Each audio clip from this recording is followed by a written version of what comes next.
All right. So, yay.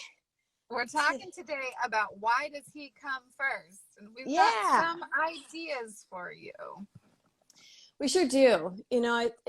This is a part of our sexual frustration series. And there can be a lot of frustration when it comes to feeling like you don't get your chance as the partner to have an orgasmic experience because your partner tends to ejaculate too soon. And how frustrating that can be, mainly because there aren't a lot of tools out there. This is not a conversation that people have very often. I think a lot of men don't even know that there are techniques out there, nor do their partners, that can resolve this issue. Absolutely. Yeah. And so it can start to create this rut in a sexual relationship where it's like, oh, we always do the same thing. I'm always left dissatisfied. He always comes before me, and then I don't really get my orgasm, right? As a lot, that's a very common thing. It's not normal, it's just common. So we're here to sort of give you some ideas and some reasons why he might be coming first.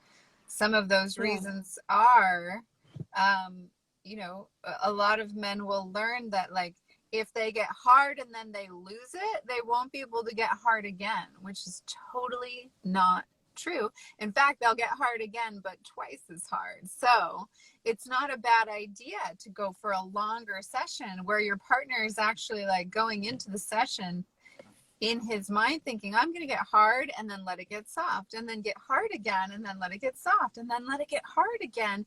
Each time it gets hard again, it's going to be harder, longer, and stronger. He's going to have more control over his ejaculation because he's been working up to a higher boiling point than usual. Yeah, Dr. Willow makes a lot of great points in this scenario because there's two things happening. One is anxiety gets in the way. If you're worried that you're not going to be able to maintain an erection, then you already have this anxious mental loop going on, which can exasperate the problem. So what we want to do is as partners, let's harness the power of our mind. You may want to start your lovemaking just having a few breaths together, doing a little bit of meditating. There's actually a lot of sexy meditating that can go on that kind of quiets the busy thinking part of the brain, helps you come into the moment, helps you let go of all the distractions. And when you can come from a peaceful and mindfully stated space, then your ability to have more mastery over control is considerable. So as the partner, I would invite you to begin the process with having a few centering breaths and applying anything you know about meditation to the beginning of your lovemaking practice. It'll actually really increase the intimacy, the connection, and the juice. So give that a try. The other point that Dr. Willow made is there's an energetic refueling process that happens when you can let go of the anxiety of, will I stay aroused? You just surrender to that. You trust that everything is going to be beautiful, and you begin to gain wisdom and understanding about this thing called the yin tide. So every time you are aroused and you're hard, and then your cock starts to soften and maybe it goes soft, you want to think, oh, this is the yin tide. This is my sexual energy actually reversing its polarity so that that which creates life, regeneration, if you're not going to have a baby, then let's do something with that creative energy. Let that yin tide, let the energy reverse its polarity so that it goes back in you. And as a result, when you keep the yumminess alive and you're still juicy and you're still being sexual together, it doesn't matter if you're hard or not, your erection comes back. And then maybe you lose the erection again, but that's just the yin tide regenerating your body. So as Dr. Willow says, you'll have a firmer, harder erection every time you get hard again. But you've got to be able to unplug from the mental loop that is worried about not getting an erection. That I is the realize that takes practice. yeah, that is absolutely the key, because there's this fear, because this is the way it's always been practiced by most men growing up through puberty. It's like you get the hard on and then you go for the orgasm. That's how it works. That's how it's done. And when you have your first orgasm in life, you're like, wow, I did that. And this is how I did it. So I'm going to keep doing it that way for the rest of my life because that worked. Mm-hmm. So you start to create this rut with your orgasmic, this Response. one track, one way of having an orgasm. And there are a lot more than one. A Yeah. million ways. Yes, and which is There's so many exciting. ways there. Yeah, there's as many ways as there are people on this planet. And so, just go into, and that's why going into a sexual encounter with someone without the goal of having an orgasm, that really allows this yin tide that Leah's talking about to come through and for you to stay present with it.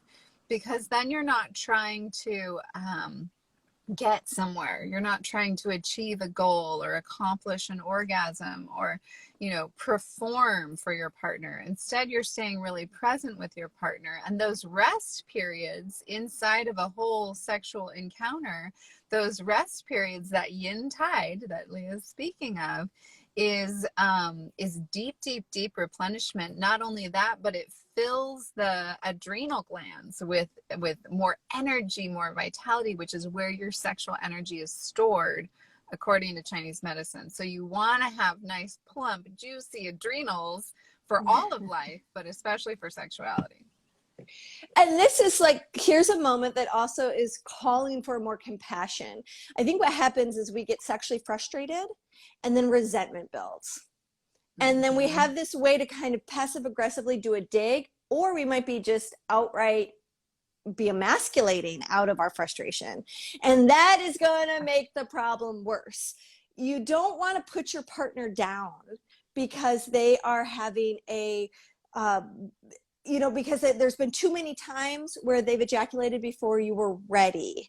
Now, that doesn't mean you're not allowed to have your feelings or to feel frustrated, but you can sabotage the success of your partner being able to learn how to last longer if you are coming with resentment and frustration and negativity and name calling.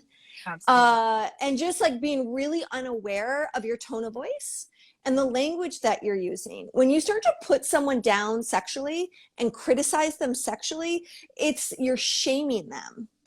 And we have to understand that if someone doesn't have a lot of ejaculatory control, it's not because there's something wrong with them or flawed with them. There's just a process with which they need to build a stronger awareness around how their sexual energy climbs. So everyone has a different scope of their arousal response. So what you want to do is you want to slow down this process with your partner. Instead of being judgmental, get curious. We'll say this over and over and over again. It's a very important message. So get curious about together, hey babe, let's talk about sort of this arousal, arc of yours. I'm wondering how we can work together and maybe slowing things down and staying on the edge so that we can last longer. Part of the solution might be, hey, I need more foreplay. I need to get it really, really, really close to climax myself. I need more time before we go into penetration where the overdrive can take place and the stakes get really high, because that's always going to be harder to not ejaculate in those circumstances. So you can strategize how to get yourself moving and grooving beforehand so you don't feel like you're missing out. Yeah, absolutely. And this conversation that Leah's talking about, it's a lot of men are very sensitive about this. And if you bring up like, oh, let's do sexuality differently at all in any way, it can feel to them like, well, then they're not doing it right. Right. Mm-hmm. That's very, very common. So you can utilize this opportunity of like, hey babe, let's explore this arousal skill. You could bring in some dirty talk. You could start to you could make this conversation really fun. You could say something like, you know what I want to do? It would feel really good to me is if you would just bent me over the couch and really, really slowly just like brush your fingernails, not even the tips of your fingers, but just your nails, like along my inner thighs. That would really turn me on, and that would really like prolong this whole buildup of sexual energy inside of my body, which is going to build it up inside of their body as well. So that's another thing, is when you slow down and take your time and stay with where you're at as a woman, as you're getting aroused, you're going to bring your man with you. Something that I love to say, when a man is like getting too fast and furious, I'm like, stay with me, stay with me. Oh, I like that. Come back. I'm right here.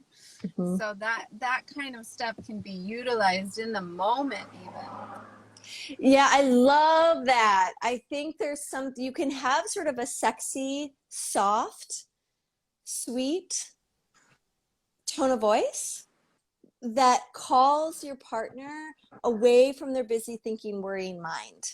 Because most men who are struggling with coming too soon, they're worrying about it the entire process. And they're all up in their head. Yeah, they're not even in the moment, like we've said. So doing that, like, hey, honey, just be still with me. It's okay. You can go soft. I love it when you are all squishy and yummy. You know, there's ways with which you can be approving. So keep thinking about, how can I bring approval? How can I allow everything to be okay? And also, but stay right here. Don't walk away from the process. I think there's this idea that if I'm soft, then I can't have sex. And there is so much sexy, hot, orgasmic things that we can have and play with and do where an erection is not required. And when we can relax into that, again, that erection will come back. So you play a major role in that calming of anxiety, of fear, of not being enough. And even just naming it, like, you are so enough. I just love that you're here with me. You smell so good. You know, finding ways to lift your partner up instead of putting them down. Because here's just the bottom line truth, and you can probably reflect on your own life and see that this is true. People do not thrive or learn under criticism. They thrive and learn with positive reinforcement. That's right. So, you know, put some positive reinforcement in between some of those feedback hard truths. It takes 5 positive feedback, positive languaging to 1 critical piece of information. So it's 5 to 1 in order to balance the impact. It's a great formula. Love it. Yeah. Now, it's also true that, like, it's such a rare occasion that this is true. I think actually in our culture, we set men up to be hyper focused on their partner's pleasure to the point of causing a lot of angst and fear and inadequacy that does not help us have great sex at all. But there are some men out there who maybe they are a little selfish. Maybe they were never taught to consider that a woman is supposed to like it too. I mean, that's a much older, that's like an old fashioned, I think, viewpoint. And I think it's mostly outdated, but I'm sure there are cases where it's still true. And if you're with a partner that really doesn't give a shit, then you need to ask yourself, why would I be with a partner that doesn't give a shit? That's a whole nother piece of work that we would want to redirect you towards. And if you need help with that, come book a consultation. You need to work a little more one-on-one. Totally. Then that's a journey, which is one you deserve to go on. Exactly. Yeah. I mean, there's the lover who's like, doesn't think they can control, so that's something they can learn. And then there's the one who just never hasn't occurred to them before. And then there's the one who doesn't care, you know. And so if you're with someone who doesn't care, that's something that we need to address with you. Well, and then there's the one that is like, they care, but they pretend they don't. So it's like they act arrogant and like super defensive, and it kind of comes off as machismo, but it's false. It's like a pretend confidence when really it's just, you know, not wanting to be found out. Right. And you can feel the pain in that. But when someone's unwilling to have a frank, open, sensitive communication, it is frustrating. It's like, that's got to start there. There has to begin a process of awareness. Hey, let's make this better. Can Yeah. we go on? Can we be partners in this? Would you? And it's hard if someone feels really vulnerable and they have a hard time talking about sexual issues. I totally get it. This can be a super delicate, uncomfortable, fraught with triggers and landmines kind of conversation. And so if it is not going smoothly, if you're noticing that your attempts to have this conversation just keep on ending in disaster, you're not alone. And this is where getting a coach can really be beneficial. Yeah, don't spend years upon years like getting into the same cycle of predicament and argument and not being satisfied because you don't know how to talk about it. Don't do that. It's just so painful. Like, get support, get help, reach out to one of us, and like, let's just have a conversation. I have been there. Leah's been there. We've been there. You know, we get it. We understand. We know what it feels like to be in one of those, in a moment in a relationship where it's like, ugh, just like nothing I say, nothing I do is getting through or working. And so that's when you need some outside support. You need a different objective perspective. And you actually have more control than you think you do. So if you are making love and your partner's starting to go into overdrive, you go into stillness. You pull out. You know, you capture their attention. There are Yeah. things that you can do that actually can interrupt that overdrive, because there are different levels and phases with which that arousal response operates. You know, the first level is just, I'm aroused, but ejaculating isn't quite in the distance yet. Like it's still far away. It's before you feel the need to ejaculate. And then there's that moment of, ooh, I could come soon. And then you know, okay, I better either do a technique, go into stillness, or pull out in order to control. And so as the partner, that's a really powerful thing. Start watching your partner's cues. What does it look like? What's the body language that's happening? What's the sound of the breath at these different levels of sexual response? Because he breathes a certain way when he's ejaculating, he tenses up a certain way when he gets close to ejaculating, and then his body is a totally different way in the beginning of arousal. So start to notice the cues. That can give you a ton of power in terms of how you respond. The other thing I really want to invite you to do is get off on how close they are getting to getting off.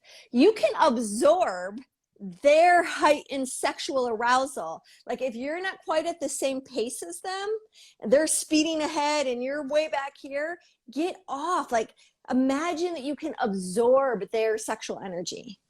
And it will totally heighten your ability to reach climax faster so that you might be able to get closer to the same lane. Absolutely. Yep. Match. Yeah. And, you know, really use that rising energy to find, again, come back to presence. Like, what are you really feeling? What are you in your head? Are you not down in your body? Are you not feeling, you know, what's going on for you while they're getting really heightened? Where are you? So bring yourself back. Come back to you. Yeah. Invite them to come back to you and meet you where you're at, and you also come back to you and meet you where you're at. And I think we can end it on this note, because what Dr. Willow is saying, and if I could use other words for it, is we are each responsible for our own arousal, for our own desire, for our own sexual response. It is our job, no matter what body we have or whatever gender we are connected to, if you can make it your job to understand, what does this body need to feel sexually alive and turned on? Because when you don't need your partner to make you come because you know how to come, oh man, is there freedom in that. There's so much freedom. Oh my God. And it takes so much stress and it takes so much blame out of the partnership. So much pressure off. Just take all that pressure off. Pressure does not make for good sex. It does not make for good orgasmic arousal waves. It's any pressure that you can take off of the relationship. And also when you're having these conversations, always use the positive sandwich technique. You're an amazing partner. I just love being with you. Living with you is so blissful, and let's try something different. Let's go into a sexual encounter with the intention that you get hard and soft 3 different times. Love that. Yes. And you are such a babe to me, and I adore you, and I love Exactly.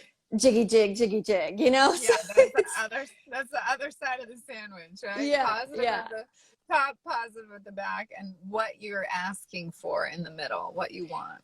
And look, you're not supposed to, no one has ever taught us exactly how to get turned on. No one's ever given us permission to be fully responsible for our sexual energy and our response, and permission to study sex and pleasure.